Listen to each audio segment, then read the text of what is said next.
Assalamualaikum warahmatullahi wabarakatuh. Nama saya Filzar Simewar dari Fakultas Pertanian Program Studi Agroekoteknologi. Di sini saya akan menyampaikan apa itu makalah, bagaimana isinya, dan nantinya akan ada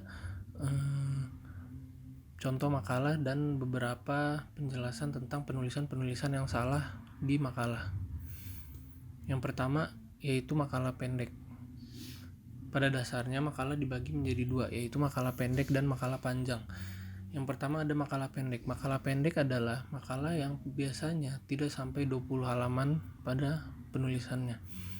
Penulisannya sama dengan artikel non-penelitian, kecuali abstrak dan kata kunci yang tidak harus ada. Makalah pendek memiliki struktur sebagai berikut, yaitu bab 1 yaitu pendahuluan, yang terdiri dari yang pertama latar belakang, yaitu berisi latar belakang dari penulisan makalah tersebut.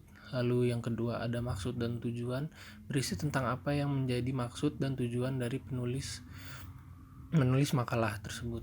Lalu yang ketiga ada metode penulisan, yaitu metode apa yang digunakan dalam penulisan makalah tersebut. Lalu selanjutnya pada bab 2 yaitu pokok permasalahan. Maksudnya adalah permasalahan apa saja yang hendak dibahas oleh penulis dalam makalah tersebut. Lalu bab 3 ada isi, berisi pembahasan dari setiap masalah dan pokok permasalahan yang telah disajikan atau pembahasan secara rinci dari setiap pokok permasalahan. Lalu yang terakhir bab 4 penutup, yang terdiri dari yang pertama kesimpulan, apa saja kesimpulan dari penulis tentang topik yang telah dibawakannya.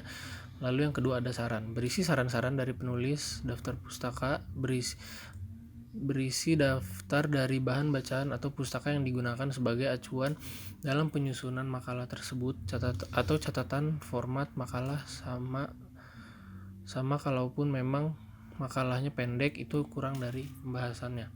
Lalu yang kedua ada makalah panjang.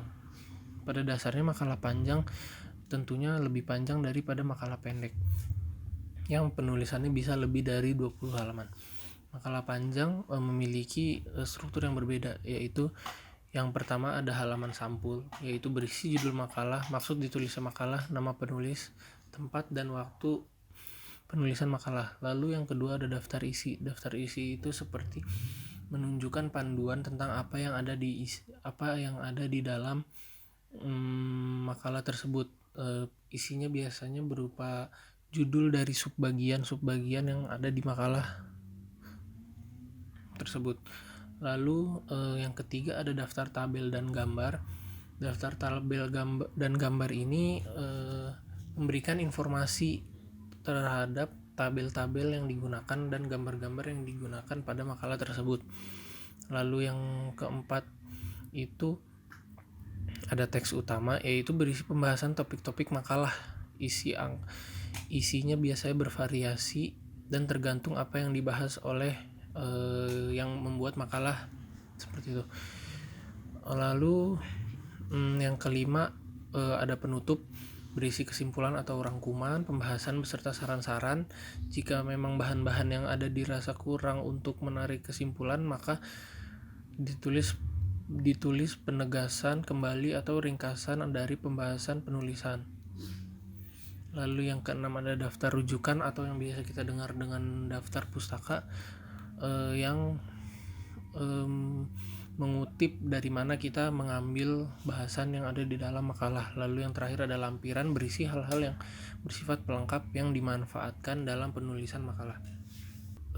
Informasi tentang hasil analisis ejaan artikel atau makalah. Jadi dari makalah yang sudah saya buat atau makalah yang saya punya, saya akan menganalisis ejaannya, mana ejaan-ejaan yang salah, gitu, seperti itu. Di sini saya akan menggunakan contoh makalah yang saya bikin untuk tugas karya ilmiah atau bisa dibilang proposal. Judul dari makalah ini adalah Kamnet atau kamera net, alat pengusir serangga hama pada tanaman padi. Nah, di sini saya akan menganalisa beberapa kesalahan pada makalah ini, seperti itu. Jadi yang pertama adalah hasil analisis ejaan artikel atau hasil analisis ejaan dari artikel saya atau makalah.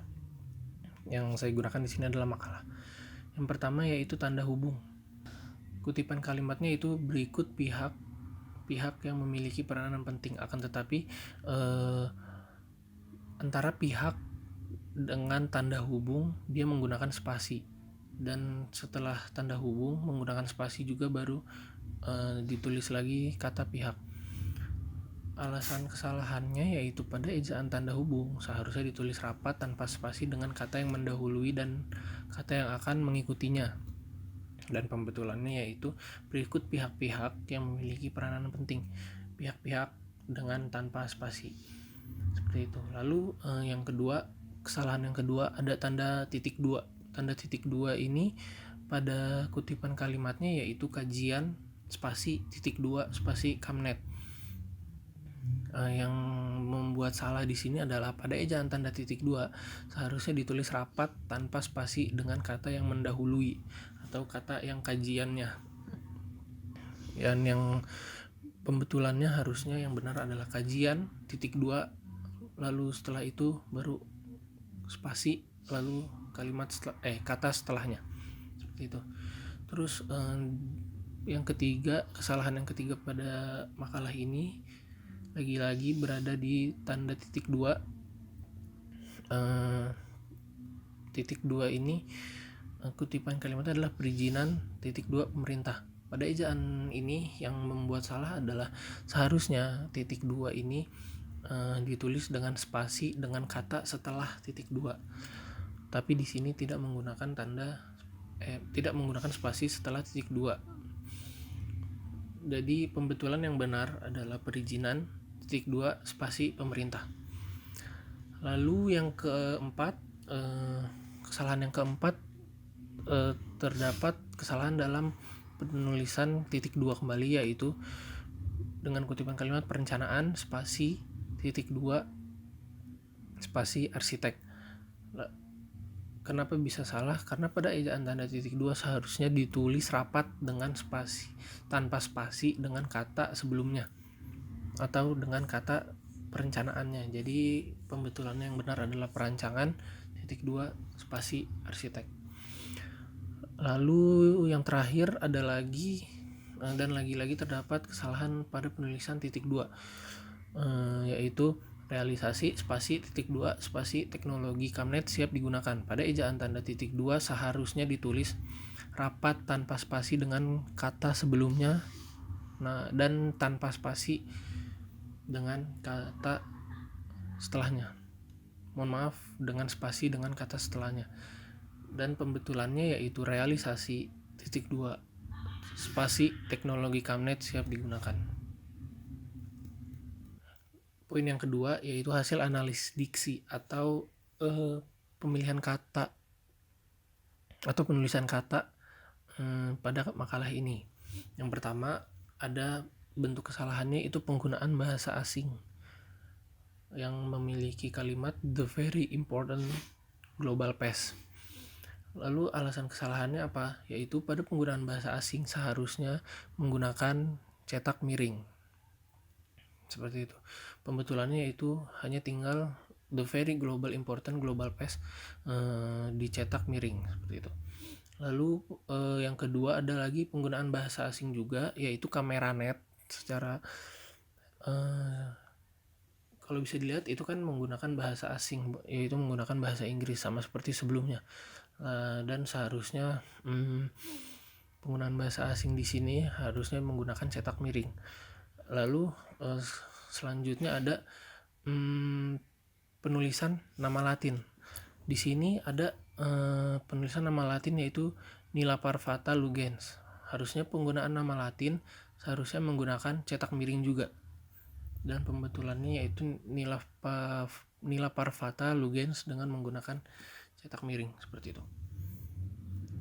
Lalu selanjutnya ada juga hasil analisis pembentukan kata, artikel atau makalah. Jadi maksudnya adalah hasil analisis pembentukan kata di sini apakah sudah baku atau belum. Pada analisis ini saya menemukan kesalahan pada penulisan kata suka. Yang mengkutipan kalimatnya yaitu hama ini suka menyerang tanaman padi. Lalu kenapa bisa salah? Karena kata suka itu sendiri merupakan kata yang tidak baku, sehingga kata tersebut bisa dibilang salah atau bisa diganti dengan kata lain yang lebih baku, seperti kata biasanya, sehingga kalimatnya bisa terdengar lebih enak didengar. Dan pembetulannya itu hama ini biasanya menyerang tanaman padi. Yang kedua yaitu hasil analisis kalimat, artikel atau makalah. Pada hasil analisis kalimat dari artikel atau makalah, saya tidak menemukan kesalahan dalam penulisan kalimat.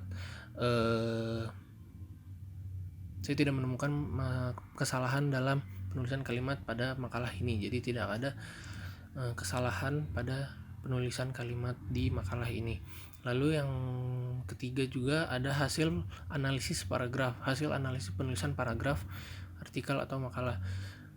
Dan pada hasil analisis penulisan paragraf juga saya tidak menemukan kesalahan dalam penulisan paragraf pada makalah ini.